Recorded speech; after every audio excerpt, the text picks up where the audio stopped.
My name is JR, 29 years old, barista from Henry & Sons. And then, tell me about myself. Okay, so, bukod sa pagbabarista, ayun, mahilig rin ako mag-basketball, jogging. So, nag-start ako actually sa service crew. And then, after nun, pinursige ko talagang magbarista kasi parang na-inspire ako dun sa head barista ko dati. So, siya talaga yung kung bakit ako naging barista. So, hanggang ngayon, siya pa rin yung sa coffee. Okay. So, yung special ko sa coffee, ayun, yung latte art talaga. Latte art? Latte art. Ano yung mga pinakamahirap at pinakamadali ninyo?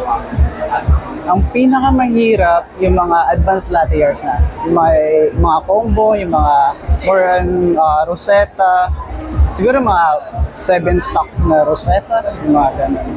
How long matagula? How long? Okay. Sa advanced latte art, actually, year bago mo siya makuha talaga. And then, practice everyday practice. Marami na. Sobrang dami. Katulad ng sa Allegro, pwede magbanggit. Okay. Sa Allegro Beverage, Francilio, Mapdex, sa Breville, and then, mga sinaliang competition. Etong last, sa Top Premier. Okay. So, since nung 2019 kasi, last champion ko, dito lang ulit ako nag-champion.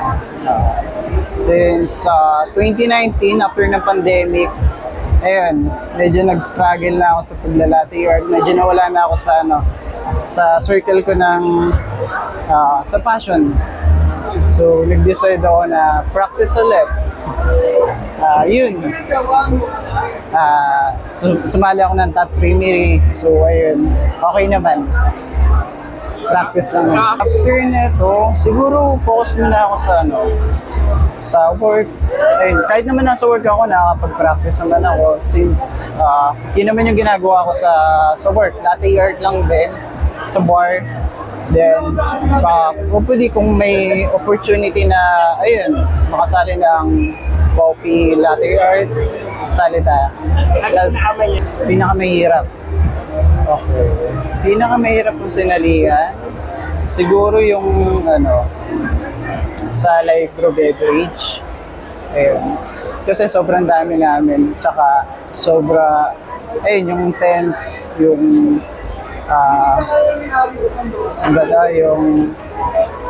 yung pressure. Sobrang pressure na. Focus lang. So, pag nasa stage na ako, ginagawa ko, focus lang ako kung anong gagawin ko. Ayun lang.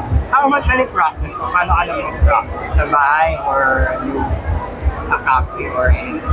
Sa cafe, pero minsan nagpa-practice ako sa bahay. Kahit tubig lang, sa tasa. Practice pa rin ako. Ano yun? Siyempre, Imagination lang. Okay. Para lang dun sa muscle memory ng kamay natin.